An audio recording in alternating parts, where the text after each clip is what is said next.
Hare Krishna, Krishna Krishna, Hare Hare, Hare Rama, Rama Rama, Hare Hare.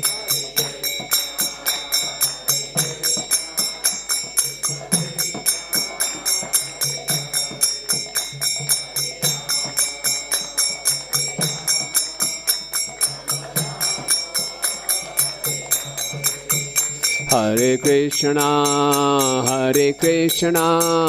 Krishna Krishna, Hare Hare, Hare Rama, Rama Rama, Hare Hare. Hare Krishna,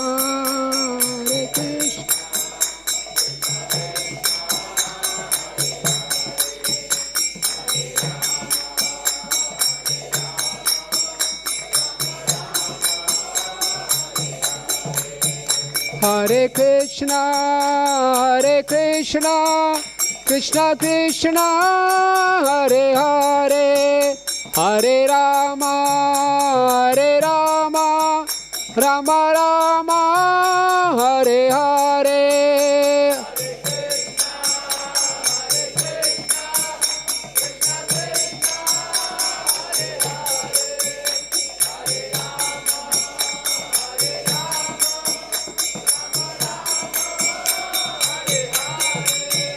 Jaya Prabhupada,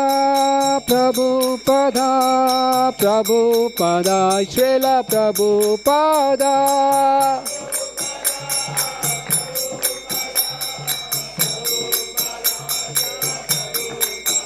Nittai Gaur Hari Bol, Hari Bol, Hari Bol, Hari Bol.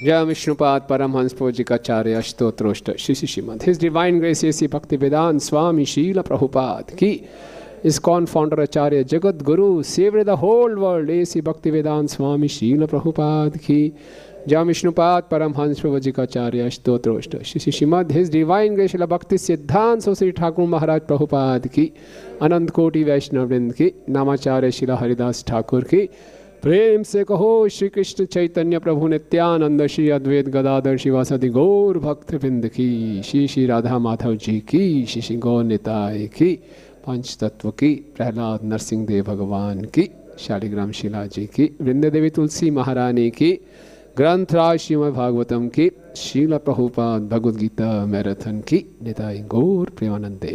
All glories to the assembled devotees. All glories to the assembled devotees, all glories to the assembled devotees, all glories to Shri Guru and Gauranga, all glories to Srila Prabhupada ki jai. Om Namo Bhagavate Vasudevaya.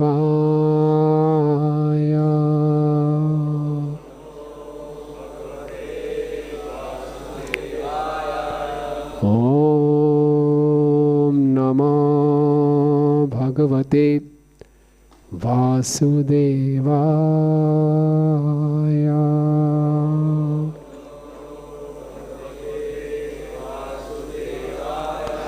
Om Namo Bhagavate Vasudevaya.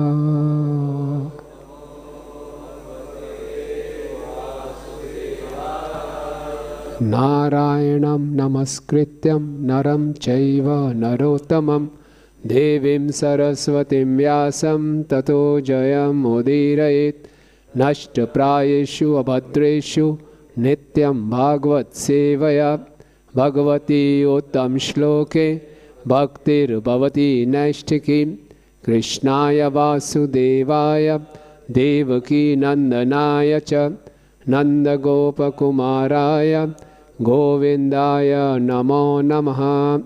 ग्रंथराज Shrimad Bhagavatam 7वां स्कंद 9वां अध्याय और श्लोक संख्या है 44. अध्याय का नाम है भक्त प्रहलाद द्वारा भगवान नरसिंह देव को प्रार्थनाओं से शांत करना।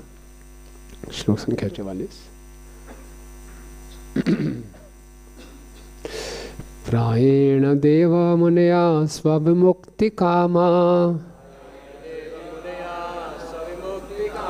मौनम चरन्ति विजने न परार्थ निष्ठा नेतान विहाय कृपणान विमुक्ष एको नान्यम तदस्य शरणं भ्रमतो अनुपश्ये। प्रायेण देव मुनया स्वविमुक्ति कामा मौनम चरन्ति विजने न परार्थ निष्ठा नेतान विहाय कृपणान विमुक्ष एको नान्यम तदस्य शरणं भ्रमतो अनुपश्ये। बोलिए।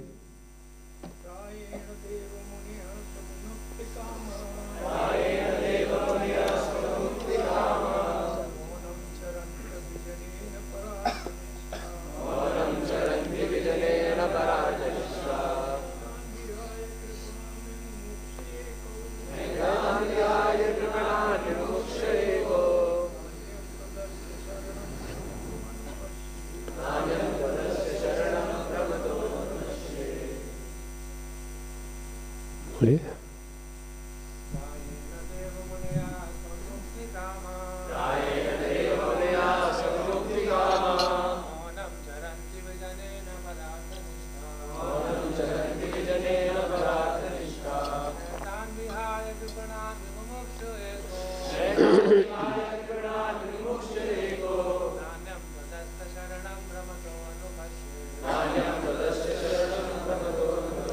माता जी।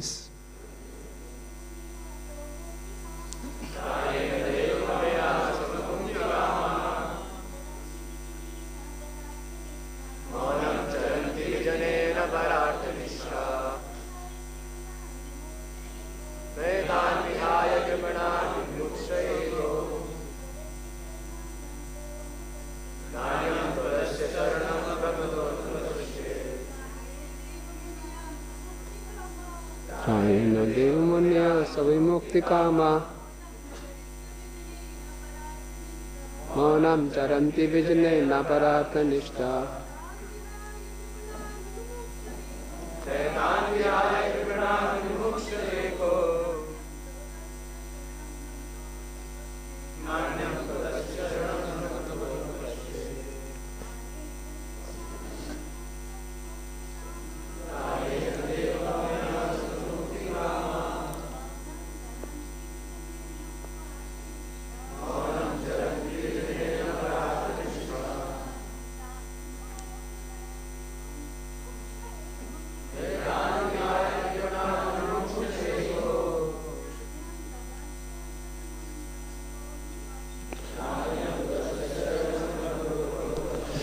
धन्यवाद। शब्दार्थ अनुवाद एवं तात्पर्य एसी भक्ति वेदांत स्वामी श्रील प्रभुपाद जी के द्वारा। श्रील प्रभुपाद की जय।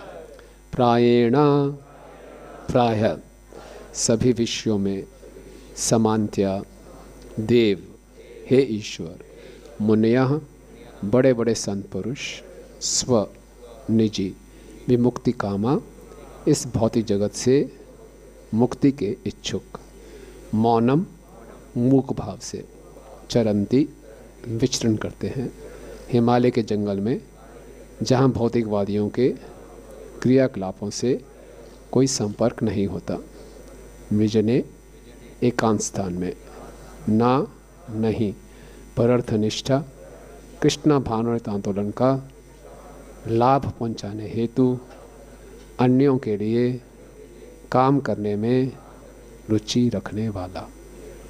ना नहीं एतान इन विहाय छोड़कर कृपणान मूर्खों तथा धूर्तों को जो मनुष्य जीवन का लाभ ना जानते हुए भौतिक कार्य में लगे रहते हैं।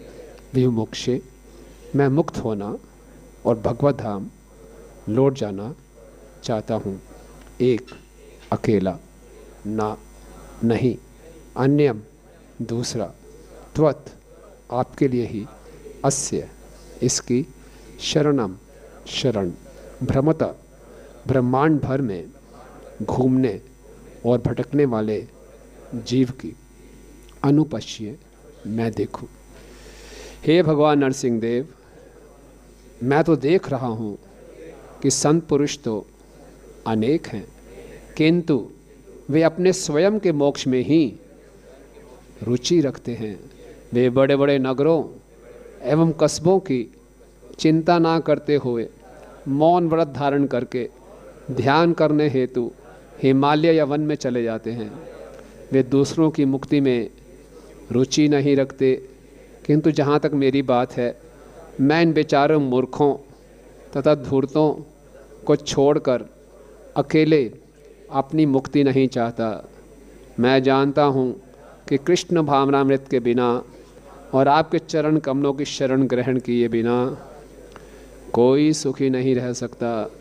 अतएव मैं इन सब को आपके चरण कमलों की शरण में वापिस लाना चाहता हूँ। तात्पर्य, यह एक वैष्णव अर्थात श्री भगवान के परम भक्त का निर्णय है। यदि उसे इस भौतिक जगत में रुकना भी पड़े तो उसकी अपनी कोई समस्याएं नहीं हैं, क्योंकि उसका एकमात्र कार्य कृष्ण भावनामृत में स्थित रहना है। कृष्ण भावना भावित व्यक्ति नरक में जाकर भी सुखी रह सकता है। अतएव भक्त प्रहलाद महाराज ने कहा, नैव द्विजे पर दुरत्या वैतरण्या। हे श्रेष्ठ पुरुष, मैं इस भौतिक संसार से तनिक भी भयभीत नहीं हूँ। परम भक्त जीवन की किसी भी अवस्था में दुखी नहीं रहता। इसकी पुष्टि श्रीमद् भागवत 6:17-28 में हुई है। नारायणे परे सर्वा ना कुतश्चन अभिव्यति, स्वर्ग अपवर्ग नरकेशोपि तुल्याथ दर्शना।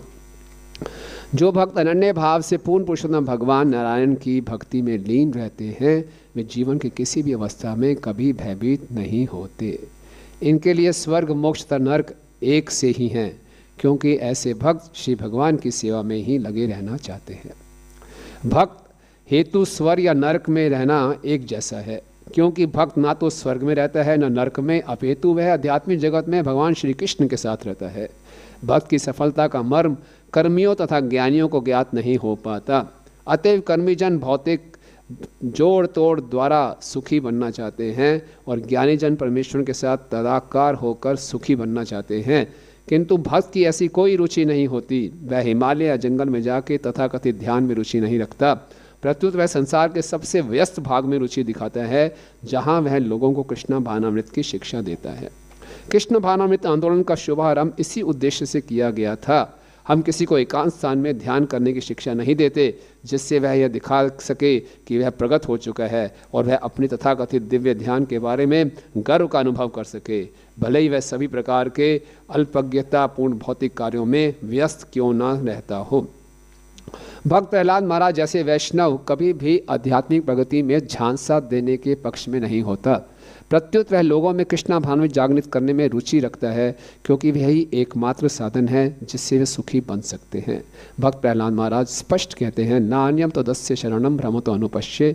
मैं जानता हूँ कि कृष्ण भावनामृत के बिना अर्थात आपके चरण कमलों की शरण ग्रहण किए बिना कोई सुखी नहीं रह सकता।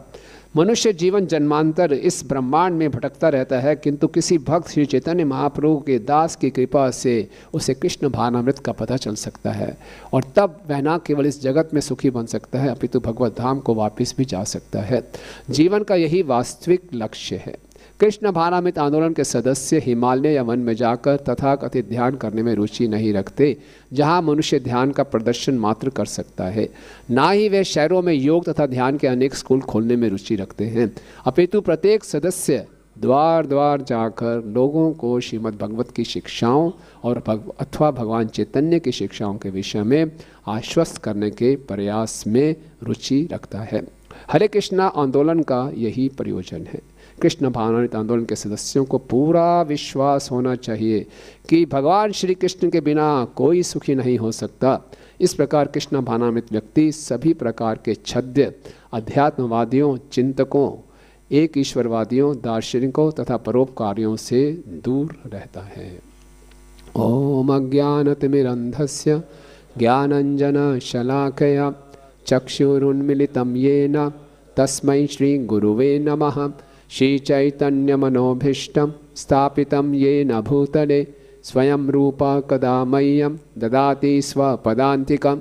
वन्देऽहं श्रीगुरो श्रीयुतापदकमलं श्रीगुरून् वैष्णवांश्च श्रीरूपं साग्रजातं सहगण रघुनाथान्वितं तं सजीवं साद्वैतं सावधूतं परिजनसहितं कृष्णचैतन्यदेवं श्रीराधाकृष्णपादान् सहगण ललिता श्रीविशाखान्वितांश्च।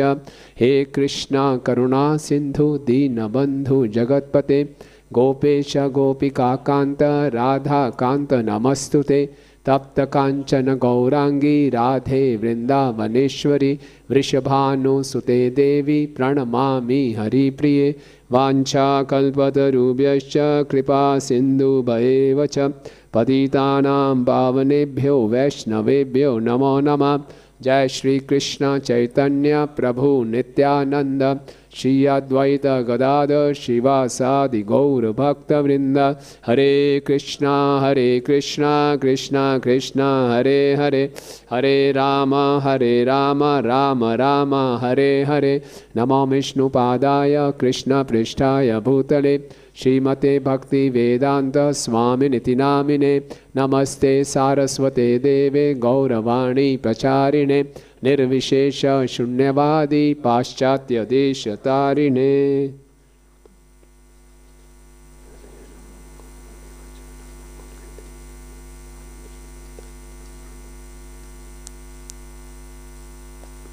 हरे कृष्णा।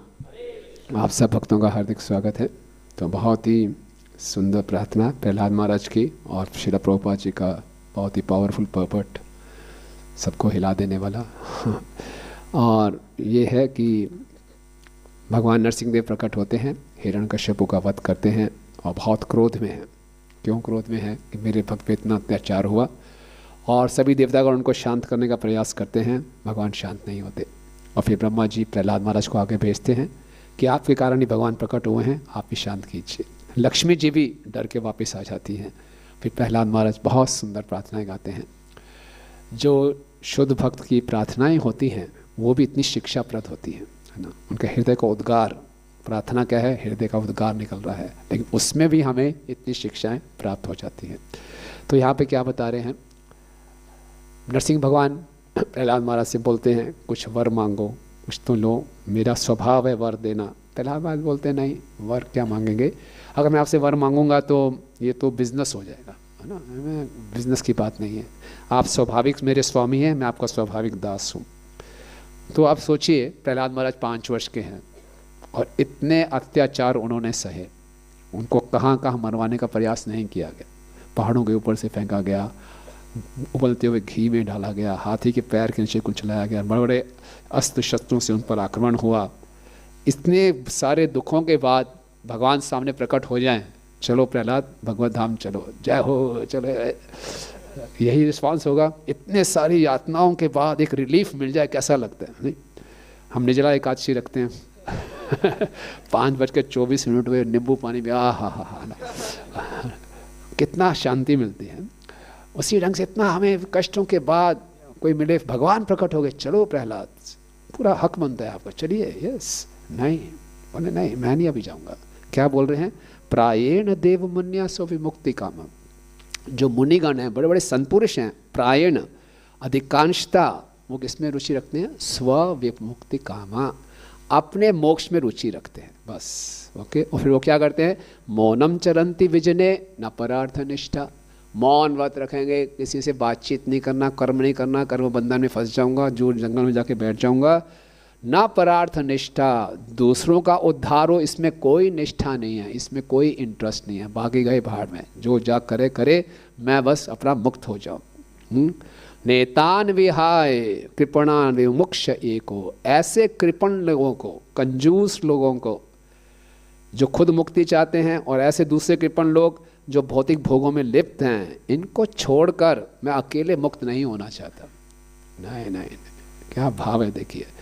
अकेले मुक्त होने का पूरा मौका मिला, नहीं मैं इनको छोड़ के मुक्त नहीं होना चाहता। क्यों? क्योंकि मैं जानता हूँ ना अन्य तो दस्य शरणम भ्रमतो अनुपश्ये, मैं देख रहा हूँ कि सारे जीव इतना भ्रमण कर चुके हैं, इतनी योनियों में भटक चुके हैं, इनको ये नहीं मालूम जब तक वे आपकी शरण में नहीं आएंगे उनको सुख प्राप्त नहीं होगा। मुझे मालूम है जब तक इनको ये नहीं बताऊंगा मैं अकेला आपके धाम में नहीं होगा। कितने सुंदर भाव है ना। तो क्या प्रहलाद महाराज का क्या भाव मालूम चलता है इस श्लोक से? कंपैशन, हृदय में करुणा है ना। और हम देखते हैं स्व विमुक्ति कामा। कंपैशन और प्रेम, करुणा और प्रेम एक ही सिक्के के दो पहलू हैं ना। जितना हम भक्ति में उन्नति करेंगे, प्रेम की ओर बढ़ेंगे, हमारा हृदय कोमल होता जाएगा। ओके, भक्ति बड़ी विचित्र है। भक्ति करेंगे आनंद आएगा, लेकिन आनंद के साथ साथ करुणा भी बढ़ेगी। करुणा मतलब दुख भी और है, दुख और आनंद एक साथ एग्जिस्ट करते हैं भक्ति में। आनंद तो बढ़ रहा है, बहुत आनंद बढ़ रहा है, भगवान के निकट जा रहे हैं, लेकिन साथ साथ दुख भी बढ़ता जा रहा है कि ये जीव क्यों नहीं आ रहे। जो लोग अपनी मुक्ति की इच्छा रख रहे हैं, जो भोगों में लिप्त हैं, उनके प्रति करुणा भी जागृत होती जाएगी और मेरा आनंद भी बढ़ता जा रहा है। दोनों साथ साथ है। इस संसार में कोई व्यक्ति भौतिक सुखों को लूट रहा है, भौतिक भोगों का करने का प्रयास कर रहा है, वो कुछ भौतिक भोग करता है तो उसके हृदय में करुणा जागृत नहीं होती, उसके हृदय में और कठोरता आती है। जितना ज़्यादा हम भौतिक भोग करेंगे हृदय कठोर होता जाएगा, दूसरों के कष्ट को देख के हमारा हृदय द्रवित नहीं होगा। लेकिन कोई भक्ति में आनंद ले रहा है वो दूसरों को दुखी नहीं देख सकता। ये वैष्णव का स्वभाव है। वैष्णव क्या है? पर दुखे दुखी है ना। और वास्तव में ये जो अपने सुख की इच्छा है, हम लोग भक्ति में आ गए क्योंकि कई जन्मों से हम भी भ्रमण कर रहे थे सुख की तलाश में, और भक्ति में हम आ गए भक्तों की कृपा से, प्रभुपाद जी की कृपा से। लेकिन अभी भी स्व विमुक्ति कामा, अपने सुख की वासनाएं कम नहीं हुई हैं। ईमानदारी से देखें तो भक्ति भी कर रहे हैं तो पहली प्रायोरिटी क्या है? मेरा सुख, मेरी खुशी में राधा माधव की खुशी है। जितना मुझे अच्छा लगता है मैं करूँगा, बाकी प्रभु जी ये मेरी इतनी कैपेसिटी है, ठीक है। भगवान कहते हैं चलो कुछ तो करो। छोटे बच्चे प्ले स्कूल में खेलते खेलो ना, धीरे धीरे आ जाएंगे स्कूल में। तो अभी भी हमें अपनी लाइफ की प्रायोरिटीज़ मेन हैं, अपना सुख कंफर्ट्स ज़्यादा प्रिय है। तो ये भक्ति में सबसे बड़ी बाधा है। भक्ति मतलब प्रेम, प्रेम मतलब प्रेमी के लिए कुछ भी करने को तैयार, अपने सुख की भी इच्छा नहीं। इस संसार को लोग हम कह सकते हैं सेल्फिश। सेल्फिश से ऊपर है सेल्फलेस होना, लेकिन सेल्फलेस से भी ऊपर एक कैटेगरी है, वो है सेल्फ फॉरगेटफुल। अपने आप को भूल जाना, केवल दूसरों के लाभ के लिए जीना, बहुत ऊंची स्थिति है। इस स्थिति में गोपियां हैं, इस स्थिति में कृष्ण प्रेम प्राप्त होता है और वो जीवन का लक्ष्य है। देखिए ना, तो जीवन का लक्ष्य है तो क्या बनना पड़ेगा? Self forgetful. प्रेम तब मिलेगा। और ये जैसे भक्ति में आगे बढ़ेंगे हम सेल्फ फॉरगेटफुल होते जाएंगे। कैसे होंगे इस पर आज चर्चा करेंगे। वो जीवन का लक्ष्य यही है। तो अधिकांशतः हम देखते हैं अगर हम अपने ही सुख के बारे में सोचते रहते हैं तो ज़्यादा परेशान रहते हैं। जितना ज़्यादा कोई व्यक्ति सेल्फ एब्जॉर्ब्ड होगा उतना परेशान होगा। आजकल डिप्रेशन के केसेस क्यों बढ़ गए हैं? लोगों में सेल्फ एब्जॉर्प्शन बढ़ गया है। सब अपने आप में सोच रहे हैं, मैं ऐसा क्यों तो वैसा क्यों, ऐसा नहीं तो वैसा नहीं। और यही अपने सुख की इच्छा ही हमारे में भक्ति से अपराध कराती है। अपने सुख की इच्छा मतलब काम वासनाएं, और वही हमें भक्ति से अपराध कराती है। इसलिए आज सुबह हम पढ़ रहे थे हरिनाम चिंतामणि से, कितने हजारों साधनाएं क्यों ना कर लें, जब तक अपराध होते रहेंगे प्रेम प्राप्त नहीं होगा। तो इसलिए ये रूट है, इससे निकलना, बाहर निकलना बहुत आवश्यक है। अब वैष्णव जो है वो पर दुखे दुखी हैं। श्रील प्रभुपाद जी अपने भागवत के पहले स्कंद के तात्पर्य में बताते हैं कि अधिकांशतः लोग तो अपने बारे में ही सोचते हैं, बहुत कम लोग दूसरों के बारे में सोचते हैं। ज़्यादा से ज़्यादा अपने परिवार वालों के, अपने देश के बारे में सोच लेंगे। अधिकांशतः लोग इसी में हैं। बहुत कम लोग होते हैं जो दूसरों की समस्याओं के बारे में सोचते हैं। ऐसे लोग होंगे जो दूसरों की समस्या के बारे में सोच भी लेंगे लेकिन उनको सॉल्यूशन नहीं पता होगा। सॉल्यूशन क्या है? उसमें से बहुत रेयर लोग होंगे जिनको दूसरों की समस्याओं का समाधान मालूम होगा, लेकिन और भी रेयरेस्ट लोग होंगे जिनको दूसरों की समस्या के बारे में सोचते भी हैं, उनके बारे में समाधान भी मालूम है और उनकी समस्याओं के समाधान के लिए कोई भी कष्ट उठाने को तैयार है। जय श्री श्री राधा माधव जी की जय। ये है असली वैष्णव। क्या है? वो दूसरों की समस्याओं के बारे में सोचते भी हैं, उनका समाधान भी जानते हैं और उनको समाधान देने के लिए खुद कष्ट उठाने को तैयार है। तप्यंती लोक तापे न साधव प्रायशो जना। दूसरों के ताप को कम करने के लिए खुद तपित होते हैं, खुद कष्ट उठाते हैं, है ना। परम आराध्य एधि पुरुषस्य अखिलात्मना। भगवान श्री कृष्ण को प्रसन्न करने का सबसे उत्तम तरीका क्या है? दूसरों के कष्टों को दूर करने के लिए खुद कष्ट सहे। बड़ा मुश्किल है। श्रीला प्रभुपाद जी बॉम्बे में जुहू में मॉर्निंग वॉक पे जाते थे और जुहू में मॉर्निंग वॉक में अक्सर एक व्यक्ति उनको हमेशा साथ आते थे। कोई जानते हैं कौन? उनके फेवरेट कन्वर्सेशन आप सुनेंगे मॉर्निंग वॉक जुहू में, तो एक व्यक्ति हैं जिनके साथ कन्वर्सेशन बहुत होती थी प्रभुपाद जी की, डॉक्टर पटेल। और डॉक्टर पटेल प्रभुपाद को बहुत छेड़ते भी थे, बीच बीच में मायावादी सिद्धांत देते थे और प्रभुपाद बहुत उनको डांटते थे, बड़ी हीटेड डिस्कशंस हो जाती थी। तो प्रभुपाद ने उनसे डॉक्टर पटेल से पूछा, आप रोज़ क्यों आ जाते हो? रोज़ आगे फालतू की बातें करते हो। तो डॉक्टर पटेल कहते हैं, मैं आपसे बहुत अटैच्ड हूँ। मुझे किसी मंदिर में जाना इतना अच्छा नहीं लगता, किसी भी साधु ने मुझे इतना आकर्षित नहीं किया जितना आपने किया है। तो प्रभुपाद जी के साथ उस समय यशोमती नंदन प्रभु भी थे।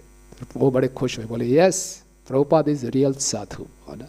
प्रभुपाद वास्तव में साधु हैं। और फिर उन्होंने बोला तप्यंते लोक तापे न साधवा प्रायशो जना। प्रभुपाद ने कितने कष्ट उठाए आप देखिए। जब प्रभुपाद विदेश जाने से पहले राधा दामोदर मंदिर में थे, ठंड के समय, वृंदावन में हम ठंड जानते हैं कैसे है, चटाई पे सोते थे नीचे। उनके गुरु भाई ने बोला, स्वामी जी स्वास्थ्य खराब हो जाएगा, कुछ नीचे गद्दा वद्दा बिछाओ। बोले नहीं, सारे के सारे पैसे किस लिए जोड़ रहा हूँ? कागज़ खरीदने के लिए, ताकि पुस्तकों को छपवा सके। और फिर प्रभुपाद मधुकरी करने आते थे, भिक्षा मांगने। उस भिक्षा से जो धन मिलता था, आटा दाल चावल नहीं खरीदते थे, कागज़ खरीदते थे। अब सोचिए कितने कष्टों को सहा। प्रभुपाद जी पैदल स्टेशन से चाबड़ी बाजार जाते थे ओल्ड दिल्ली में, कागज़ सर पे उठा के, रिक्शा नहीं करते थे, पैसे बजाते थे। और पब्लिशर बोलता था, स्वामी जी बहुत थके हुए लग रहे हैं, लगता है आपने कुछ ब्रेकफास्ट नहीं किया। बोलो उसकी चिंता मत करो, आप बताओ कितना पैसा और चाहिए। ये प्रभुपाद इतने कष्ट सहे, क्यों? हम लोगों के उद्धार के लिए, कि हम तक ये साहित्य पहुँचे, हम इसको पढ़ सकें। तो ये प्रभुपाद जी हैं। और जितने भी वैष्णव हैं उनका मुख्य कार्य क्या है? प्रभुपाद का मेन बिजनेस क्या है? जीवों को, जो कि बद्ध जीव हैं संसार में, उनको कृष्ण की शरण में लेके आना। श्रीला प्रभुपाद जी तात्पर्य में लिख रहे हैं, भक्तों को ये कन्विक्शन होना चाहिए कि बिना कृष्ण की शरण लिए हम सुखी नहीं रह सकते। जितनी मात्रा में कनेक्शन होगा उतनी मात्रा में हम दूसरों को भी कृष्ण की शरण में लेकर आ सकते हैं। प्रभुपाद जी को एक कन्विक्शन था कि जब तक लोग कृष्ण की शरण में नहीं आएंगे वो सुखी नहीं रह सकते, और मैं अकेला सबको दुखी देकर कैसे सुखी रह सकता। प्रभुपाद विदेश में थे और सी बीच में मॉर्निंग वॉक कर रहे थे, तो वहाँ देखा एक व्यक्ति सर्फिंग कर रहा है। सर्फिंग जानते हैं, बड़ा आनंद दे रहा है वो। भक्तों, प्रभुपाद ने भक्तों से पूछा, व्हाट इज डूइंग, कर क्या रहा है? पहली बार देखा था प्रभुपाद जी ने। भक्तों ने बोला, Prabhupada he is surfing. Prabhupada ने बोला, he is not surfing, he is suffering. लहरों के ऊपर नीचे आना, जन्म मृत्यु के चक्कर में हम ऊपर नीचे जा रहे हैं। He is suffering, he doesn't know what is the aim of life. तो क्या है, प्रभुपाद जो जितने भी आचार्यगण हैं उन्होंने बहुत कष्ट सहे। क्या? बद्ध जीवों को कृष्ण की शरण में लाने का। कृष्ण की शरण में लाने का अर्थ क्या है हमारे लिए? कि हम बद्ध जीवों को प्रभुपाद जी की शरण में लेकर आए। एक बारी बॉम्बे में परम पूजनीय तमाल कृष्ण गोस्वामी महाराज का एक माइनर ऑपरेशन होना था, तो बॉम्बे की हॉस्पिटल में एडमिट हो गए। उनको डॉक्टर ने एनेस्थीसिया दिया, और एनेस्थीसिया की वजह से आप बोलते हैं, डॉक्टर ने बोला 10 तक गिनिए, है ना, 1 2 3 4 5 6 7 गिनते ही बिल्कुल वो भूल गए, पूरे एनेस्थीसिया का असर हो गया। और तमाल कृष्ण गोस्वामी महाराज जब गिन रहे थे, साथ साथ राधा रास बिहारी जो जुहू के डीटीज हैं उन पे मनन कर रहे थे। और जैसे ही उनका चेतना चली गई, तो उनको बहुत सुंदर सपना आया कि वो राधा रास बिहारी की आरती में है ना, राधा रास बिहारी के दर्शन हो रहे हैं। और फिर उनको सपना आया कि जितने भी पूर्ववर्ती आचार्य हैं वो प्रभुपाद से रिपोर्ट मांग रहे हैं कि हे श्री भक्ति वेदांत स्वामी, आपको हमने पृथ्वी पर भेजा, क्या रिपोर्ट है प्रीचिंग की। तो प्रभुपाद रिपोर्ट दे रहे हैं। प्रभुपाद कह रहे हैं कि मैंने देख लिया इस पृथ्वी पे जितने भी जीव हैं कोई तपस्या नहीं कर सकता, कोई शास्त्रों को पढ़ नहीं सकता, किसी के अंदर कोई पायस कैडेट्स नहीं है। ज़्यादा से ज़्यादा इन्होंने क्या किया है, ये लोग मेरी शरण में आए हैं बस। ऐसा किया तो उनका सपना टूट गया, ऑपरेशन पूरा हो गया। ऑपरेशन के बाद उनको रूम में वापस लाया जाया गया। तो प्रभुपाद उस रूम में बैठे थे। प्रभुपाद जीप से आए थे मंदिर से हॉस्पिटल में, काफ़ी ट्रैफिक के रश आवर्स थे।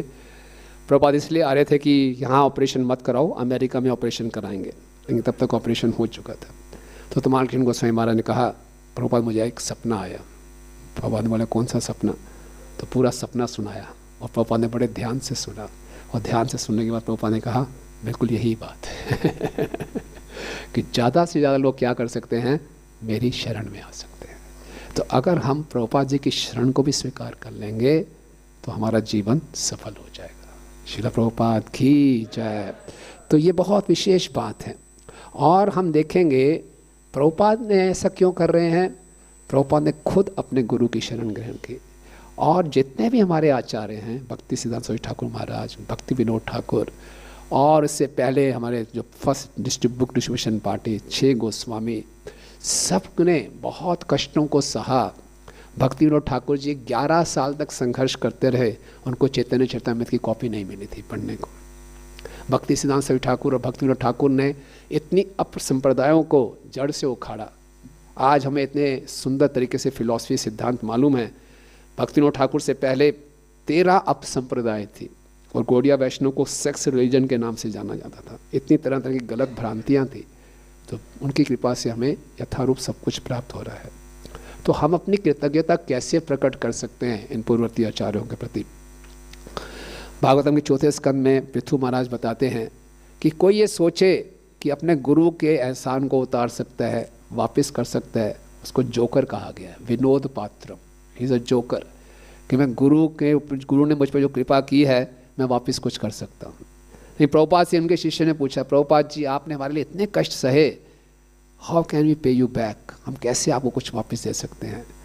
प्रभुपाद ने क्या बोला, डू एज आई डिड, वैसा करो जैसे मैंने किया था। तो प्रभुपाद ने बहुत कुछ किया। हमें आदेश मिल जाए चंडीगढ़ छोड़ के जाओ झुमरी तलैया वहाँ प्रचार शुरू करो, बहुत मुश्किल है। नहीं, इतना नहीं, भगवान श्री कृष्ण उद्धव जी को भागवतम 11 स्कंद में बताते हैं कि गुरु दक्षिणा, असली गुरु दक्षिणा क्या है बता रहे। दक्षिणा ज्ञान संदेशा, असली गुरु दक्षिणा है जो गुरु से हमें ज्ञान प्राप्त हुआ है, इस संदेश का हम वितरण करें। गुरु बस यही चाहते हैं। गुरु शिष्य इसलिए बनाते हैं, वो दीक्षा इसलिए देते हैं कि आप मेरा कुछ लोड, मेरा बोझा कुछ कम करो। गुरु की क्या एंग्जाइटी है कि कृष्ण की एंग्जाइटी को दूर करना। कृष्ण की क्या एंग्जाइटी है, मैंने अवतार लिया था 5000 वर्ष पूर्व, इतना बड़ा महाभारत का युद्ध रचा मैंने, आप हम सबको शिक्षा देने के लिए, इनको फिर भी शिक्षा नहीं आ रही। गीता का संदेश दिया, कोई पढ़ ही नहीं रहा, कोई समझ ही नहीं रहा। तो गुरु की यही एंग्जाइटी है कि कृष्ण की एंग्जाइटी को कैसे कम किया जाए, इसलिए वो शिष्य बनाते हैं। और अक्सर हम लोग दीक्षा इसलिए लेते हैं, चलो जी दीक्षा हो जाएगी, हमें कई जन्मों के पापों से छुटकारा मिल जाएगा, सब विमुक्ति कामा, अपनी इच्छा से, अपने सुख के लिए नहीं।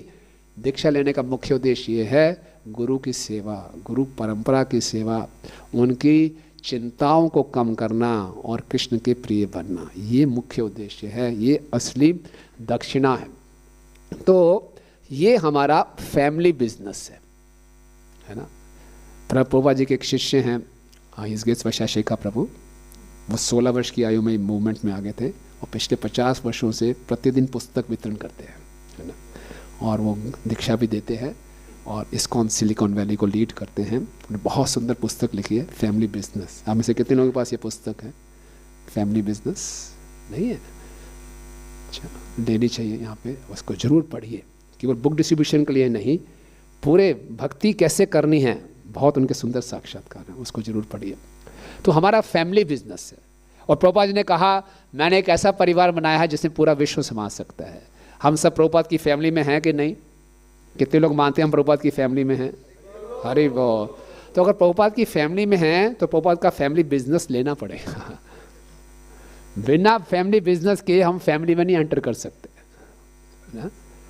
फैमिली में तो रहेंगे नहीं, कुछ करेंगे नहीं। तो फैमिली बिजनेस में भाग लेना पड़ेगा। प्रभुपाद जी ने एक बार अपने शिष्यों को बोला कि बंगाल में क्या रीत रहती है कि जब पिता अपना जायदाद बांटता है तो अपनी बेटी को वो अपना घर देता है और अपने बेटे को अपना बिजनेस देता है। सो प्रभुपाद जी ने बोला मैं अपने गुरु का असली बेटा हूँ। मुझे बिजनेस मिला, मेरे गुरु भाइयों को घर मिला। तो हमने भी प्रभुपाद जी का असली बेटा बनना है ना? जो बेटियां हैं माताएं वो उनको भी बेटा ही बनना है। बोले तो क्या लेना हमने? बिजनेस लेना है। और हमारा बिजनेस क्या है? सब जीवों को कृष्ण की शरण में लेके आना है। गुरु क्या है? दक्षिणा क्या है? ज्ञान संदेशा। इस ज्ञान को बांटना है। हम सबके जीवन का एक ही लक्ष्य है। ये जो गुरु परंपरा का परिवार कौन सा है? ये गोलोक धाम का परिवार है। हमारी जितनी गुरु परंपरा है ये सब भगवान की लीला में मंजरियाँ हैं, भगवान के पार्षद हैं। हम ये लेने आए हैं यहाँ पे, तो हम भी उस परिवार में जाएंगे। हमारे जीवन का लक्ष्य है इस परिवार में जाना। तो कृष्णा कॉन्शियसनेस एक पारिवारिक प्रोग्राम है, फैमिली ज्वाइन कराने के लिए है। चाहे कोई ब्रह्मचारी है, चाहे कोई सन्यासी है, जीवन का उद्देश्य है कृष्ण के परिवार में शामिल होना, है कि नहीं है? बिना पारिवारिक, बिना फैमिली लाइफ के सुख नहीं है। बोले ये बात बड़ी अच्छी बात बोली। लेकिन असली फैमिली लाइफ कहाँ है? गोलोक धाम में है। वो फैमिली लाइफ है। प्रभुपाद जी बता रहे हैं एक परपट में कि दो प्रकार के फैमिली मैन होते हैं, एक गृहमेधी और एक गृहस्थ। जो गृहमेधी हैं वो इस संसार के अस्थाई पारिवारिक जीवन में बहुत लिप्त रहते हैं, लेकिन जो गृहस्थ है वो जानते हैं कि असली पारिवारिक जीवन क्या है, तो इस परिवार का उपयोग करते हैं असली परिवार में जाने के लिए। तो चाहे कोई किसी भी आश्रम में है, हमारा जीवन का लक्ष्य है गोइंग बैक होम, अपने घर, अपने परिवार में वापस जाना। तो वो फैमिली बिजनेस करके ही अपने फैमिली में वापस जाएंगे। समझ रहे हैं बात को? ये विशेष बात है। तो ये पुस्तक वितरण का जो कार्य है इसको साधारण नहीं मानना चाहिए, बहुत एसोटेरिक है, बहुत विशेष है। एक बार प्रभुपाद जी के शिष्य परम पूज्य रामेश्वर स्वामी महाराज बहुत एक्सपर्ट थे पुस्तक बांटने में। प्रभुपाद जी ने उनको आज्ञा दी कि आप सब जगह समझाइए कैसे पुस्तकों को बांटना चाहिए। तो इस तरह से भक्तों को उत्साहित करने के लिए बोल रहे थे कि पुस्तक वितरण रासलीला के समान है। तो एक माता जी ने सुन लिया, ये तो कहते बहुत ज़्यादा ही हो गया, ये तो आपको उत्साहित करना है वैसे उत्साहित कर दो। कहाँ रासलीला, कहाँ सड़कों पे धक्के खा रहे हैं ट्रैफिक में, पुस्तक ले लो, ये कहाँ ऐसे हो सकता है? प्रभुपाद को चिट्ठी लिखी, रामेश्वर महाराज बोल रहे हैं पुस्तक वितरण रासलीला के समान है, कैसी अंडरस्टैंडिंग है ये? प्रभुपाद जी का उत्तर आया, परफेक्ट अंडरस्टैंडिंग। ये परफेक्ट अंडरस्टैंडिंग है। क्यों? यस, कैसी परफेक्ट अंडरस्टैंडिंग है? क्योंकि गोपियों का क्या भाव रहता है? गोपियाँ जब भगवान की बंसरी सुनते हैं सब कुछ छोड़ देती हैं ना। गोपियों को ना कोई शर्म है, ना कोई घबराहट है, ना कोई डरती हैं। सब कुछ परिवार को छोड़ के, लज्जा छोड़ के कृष्ण के पास जाती है कृष्ण की प्रसन्नता के लिए। इसी प्रकार से जो अच्छे पुस्तक वितरक हैं, उस दिन सीतानाथ प्रभु कह रहे थे, dancing on the tunes of Krishna. Krishna की इच्छा है। कृष्ण कह रहे हैं या इदम परमम गोयम मद भक्तेषु अभिदास्यते भक्तिमयी पराम कृत्वा मामेषु संशय ना च तस्मात् मनुष्येषु कश्चित् मे प्रियकृत्तमा। वो भक्त मुझे सबसे अधिक प्रिय है जो इस संदेश को बांटता है, और उसको दो लाभ प्राप्त होंगे, मेरी प्रेमा भक्ति मिलेगी और वापस मेरे धाम में आएगा। तो भगवान ये कह रहे हैं, श्रील प्रभुपाद जी भगवद गीता के प्रीफेस में कह रहे हैं, Krishna wants it, Krishna demands it. Krishna चाहते हैं, कृष्ण इसकी मांग करते हैं, मेरी शरण में आओ। तो इसीलिए भक्तों को क्या करना है कि जैसे गोपियाँ सब कुछ भूल के, तो हमें भी क्या करना है, भगवान के संदेश को बांटना है। जैसे गोपियाँ नहीं घबराती, हमने भी क्या करना है, बोलिए मेरे विषय, डरना नहीं, घबराना नहीं, शर्माना नहीं। कुछ लोग अभी भी शर्मा रहे हैं। बोलने में शर्मा रहे हैं तो बाहर निकलने में कितना डरेंगे। डरना नहीं, घबराना नहीं, शर्माना नहीं, क्योंकि हम सबसे उत्तम कार्य कर रहे हैं। आजकल हम कुछ साल पहले सड़क पे गीता बांट रहे थे, तो मैंने देखा दिल्ली यूनिवर्सिटी के पास ही एक एरिया है, तो एक लड़का बिल्कुल जैसे मूवीज़ में दिखाते हैं, घुटनों पे बैठ के सामने उसके अरदास कर रहे हैं और लड़की खूब मार रही है। कोई शर्म नहीं है उसको, वो पागल हुआ पड़ा एकदम, कोई शर्म नहीं है।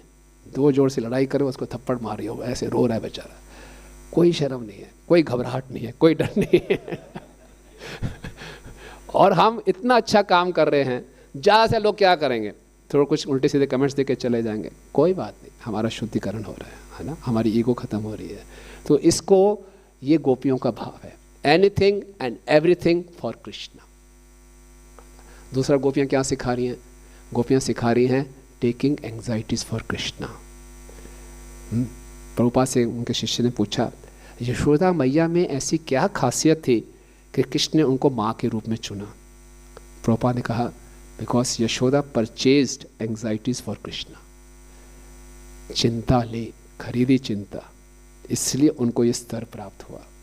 श्रीला प्रभुपाद जी उनके शिष्य बोलते हैं, प्रभुपाद अब आप वृद्ध हो गए हैं, रिलैक्स, आराम कीजिए। प्रभुपाद ने कहा, don't take away this privilege, my privilege of struggling for Krishna. मैं कृष्ण के लिए संघर्ष करना चाहता हूँ, कृष्ण के लिए चिंता लेना चाहता हूँ। एक बार प्रभुपाद जुहू में थे, भक्त अंदर आए तो प्रभुपाद सर हाथ पे रख के बैठे हैं। भक्त ने बोला, क्या हुआ प्रभुपाद? बोला, ये प्रोजेक्ट बिग हेडेक ना, जुहू का प्रोजेक्ट बहुत हेडेक था। और शिष्य प्रभुपाद से कहते भी थे, छोड़ दो इस प्रोजेक्ट को, बहुत कचड़ा है इसमें, छोड़ दो, बहुत मारधाड़ है। तो शिष्य बड़ा खुश हो गया, yes Prabhupada, we should leave this project, हम तो पहले भी कह रहे थे। प्रभुपाद ने, नहीं, still it is ecstatic. Headache है लेकिन एक्सटैटिक है। ये सोचना है कृष्ण के लिए। देखिए, अगर हम भक्ति में चिंता नहीं लेंगे, भौतिक चिंता में तो पड़े ही हुए हैं। प्रभुपाद जी कह रहे हैं, कृष्णा कॉन्शियसनेस का अर्थ है अपनी चिंताओं को भौतिक से आध्यात्मिक बनाना, है ना। भौतिक चिंता रहेंगे तो इसी संसार में पड़े रहेंगे, आध्यात्मिक चिंता करेंगे तो भगवत धाम जाएंगे। चिंता तो रहेगी रहेगी, बिना चिंता के छुटकारा नहीं है ना। गोपियाँ चिंता करती थी, कृष्ण जा रहे हैं नंगे पाँव गाय चराने, इतने नाजुक पाँव हैं, कांटे चुभेंगे। यशोदा मैया को चिंता है, भूखा होगा, है ना, चिंताओं में लगी हुई है। ये नहीं कि चलो जी रिलैक्स करें। भक्ति में हम शांति ढूंढने नहीं आए हैं। ओम शांति शांति शांति यहाँ नहीं है, भक्ति में हलचल है। आप स्वीकार है तो भक्ति कर सकते हैं।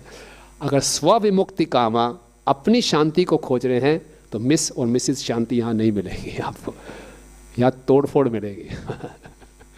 आप बोलेंगे हम तो पहले इस संसार में बहुत परेशान हैं, बहुत एंग्जाइटीज़ हैं, ऊपर से आप एक और बोझा दे रहे हैं। नहीं, ये जो बोझा है ये हमें भगवत धाम ले जाएगा। एक बार मैं शुरू में जुड़ा था तो भक्तों ने ज़बरदस्ती मुझे डब्बा पकड़ा दिया, बांट के आना, तो हमारा मुँह बना के ऐसे जा रहा था। तो प्रभुपाद के बड़े वरिष्ठ शिष्य थे, बोले you are feeling the burden? मैं कहा यस बर्डन। बोले it is a burden of love. ये प्रेम का बोझा है, इसको उठाओगे तो आपका उद्धार होगा। तो इसीलिए हमें क्या करना है, एंग्जाइटीज़ को लेना है। और हम देखेंगे ये एंग्जाइटीज़ बहुत प्यूरीफाइंग है, बहुत प्यूरीफाइंग है। यही एंग्जाइटीज़ रहनी चाहिए। कैसे, क्यों ना हो एंग्जाइटी? आप देखिए, सनातन धर्म असली धर्म है, जीव का धर्म है। और आज पंजाब में इतनी बुरी हालत है, क्रिश्चियनिटी इतनी फैल रही है। अगर आप जलंधर में जाएंगे, बहुत बड़े बड़े चर्चेस बन रहे हैं और बुरा हाल है। और वो लोग आजकल नाम भी नहीं बदलते, नाम भी वही रहेगा सरदार जी का, और वो पूरा क्रिश्चियन शिक्षा देगा। और हम लोग अगर प्रचार नहीं करेंगे, धर्म की रक्षा कर सकते हैं धर्म का प्रचार करके। और अगर हम धर्म की रक्षा करेंगे, धर्म हमारी रक्षा करेगा। धर्मो रक्षिता रक्षिता, ये बहुत एक इमरजेंसी की घड़ी है। इसमें हम रिलैक्स नहीं कर सकते। मुझे तो मालूम चल गया 16 माला 4 नियम कर रहे हैं, मैं चुपचाप भगवत धाम चला जाऊंगा। No, impossible.